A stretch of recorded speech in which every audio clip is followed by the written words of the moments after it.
এ গল্প একজন বিদ্রোহী রাষ্ট্রদূতের, যিনি মাতৃভূমির স্বাধীনতার পক্ষে দাঁড়াতে পাকিস্তানের পক্ষ ত্যাগ করে ঝুঁকি নিয়ে ছুটে এসেছিলেন বাগদাদ থেকে।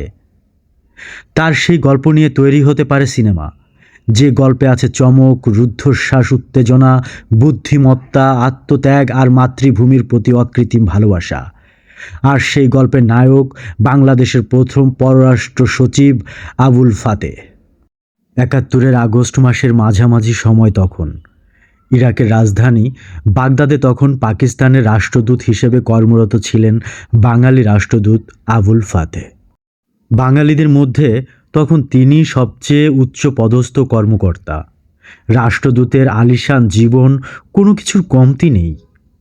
এক নিশ্চিন্তের জীবন, বিলাসিতা, প্রাচুর্য, ক্ষমতা, কি নেই সেই জীবনে।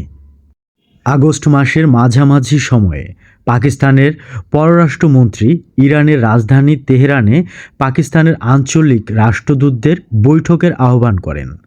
এর পাশাপাশি তেহরানে তুরস্ক, ইরান ও পাকিস্তানের ত্রিপক্ষীয় জোট সেন্ট্রাল ট্রিটি অর্গানাইজেশনের একটি বৈঠকও হবে। সেখানেও উপস্থিত থাকতে হবে রাষ্ট্রদূত আবুল ফাতেকে। আবুল ফাতে সম্মেলনের জন্য প্রস্তুতি নিলেন। অনেক কিছুই তৈরি করে পাকিস্তানের পররাষ্ট্র মন্ত্রণালয়ে এবং তেহরানেও পাঠালেন। ১৫ই আগস্ট অফিসের গাড়িতে করেই বাগদাদ থেকে তেহরানে যাওয়ার সিদ্ধান্ত নিলেন ফাতে। বাগদাদ থেকে তেহরানের সড়ক পথে দূরত্ব ছিল প্রায় ৯০০ কিলোমিটার। নির্দিষ্ট দিন রওনা দেওয়ার আগে আবুল ফাতে ভাবলেন দূতাবাসের ব্যাংক অ্যাকাউন্ট থেকে সমস্ত টাকা তুলতে হবে। দূতাবাসের ব্যাংক অ্যাকাউন্ট ছিল রাফিদাইন ব্যাংকের কারাদাত মরিয়ম শাখার সঙ্গে সম্পৃক্ত। রাষ্ট্রদূত হওয়ায় আবুল ফাতে নিজেই সই দিয়ে অ্যাকাউন্টের লেনদেন করতে পারতেন। আবুল ফাতে ব্যাংকের ম্যানেজারকে জানালেন দূতাবাসের তহবিল থেকে তার টাকা তোলা দরকার এবং ব্যাংক বন্ধ হওয়ার অল্প কিছুক্ষণ আগে তিনি আসবেন। কিন্তু ব্যাংক বন্ধ হওয়ার প্রায় ১ ঘন্টা পরে আবুল ফাতে ব্যাংকে গেলেন।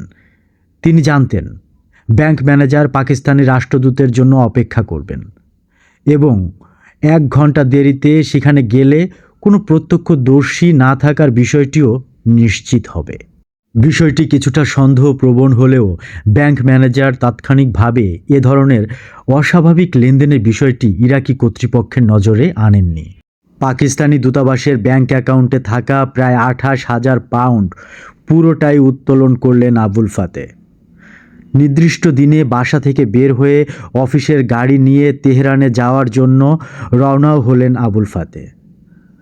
সঙ্গে তার গাড়ি চালক। দূতাবাসের একজন কর্মকর্তা যেতে চাইলেও তিনি না করলেন।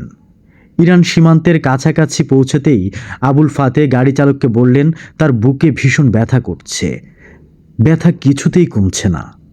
গাড়ি চালক তো ভীষণ উদ্বিগ্ন হয়ে পড়লেন।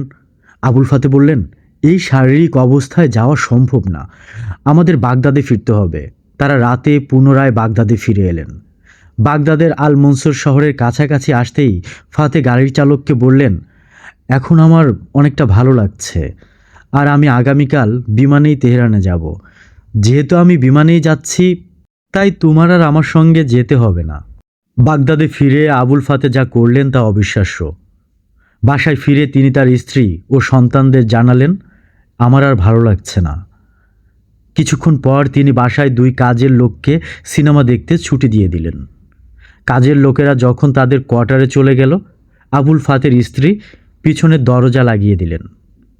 আবুল ফাতে তার স্ত্রী ছেলেদের বলল, আমরা আজ রাতে ইরাক ছাড়ব, কারণ আমাকে মুক্তিযুদ্ধে যোগ দিতে হবে।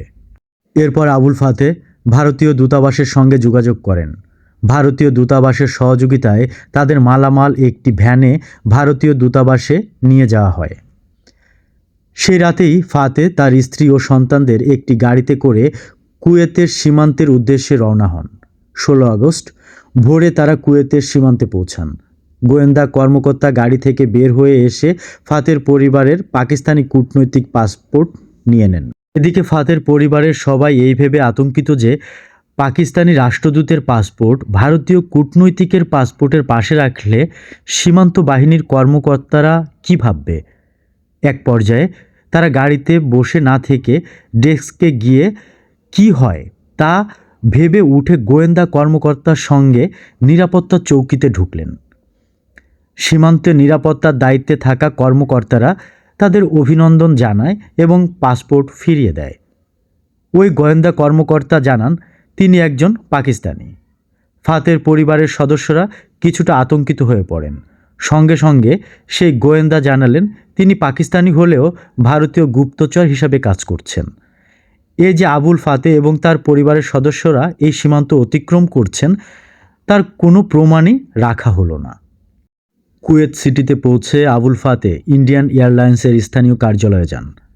ম্যানেজারকে আগেই বলা হয়েছিল কয়েকজন বিদেশ যাত্রী এখান থেকে যাবে, কিন্তু তাদেরকে সাধারণ মানুষের নজরের বাইরে রাখতে হবে। এরপর সেখান থেকে তারা লন্ডনের উদ্দেশ্যে যাত্রার জন্য কুয়েত বিমানবন্দরে যান।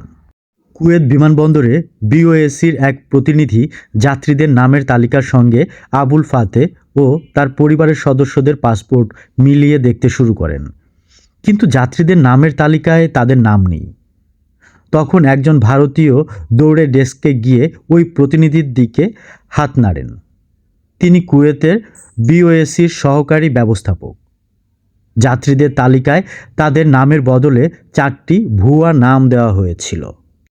কুয়েতে বহু ইরাকি এজেন্ট ছিল এবং কুয়েত বিমানবন্দর থেকে যাত্রার বিষয়টি পুরোপুরি গোপন রাখতে সর্বোচ্চ চেষ্টা করেছিল ভারতীয় গোয়েন্দা সংস্থার সদস্যরা।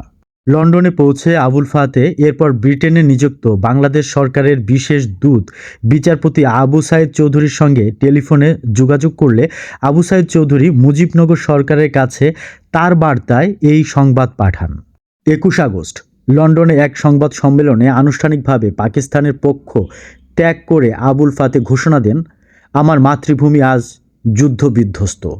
বাংলার প্রতিটি প্রান্তে আজ পাকিস্তানি সামরিক বাহিনী গণহত্যা চালিয়ে শ্মশানে পরিণত করেছে। আমার এই মুহূর্তে দায়িত্ব আমার সদ্য স্বাধীন মাতৃভূমির পাশে দাঁড়ানো। একই সঙ্গে তিনি বলেন, শেখ মুজিবুর রহমানের বিচার নিয়ে যে প্রহসন চলছে, আমার দেশে যেভাবে গণহত্যা চালানো হচ্ছে, এরপর আমি আর ধৈর্য ধরে রাখতে পারি না। এখন আমার একমাত্র দায়িত্ব আমার দেশের জনগণকে হানাদার মুক্ত করা।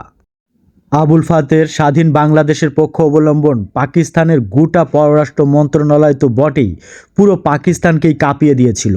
পাকিস্তানি সামরিক প্রশাসন তাকে বলেছিল জেমস বন্ডের মতো ঠান্ডা মাথার অপারেশন কমান্ডার।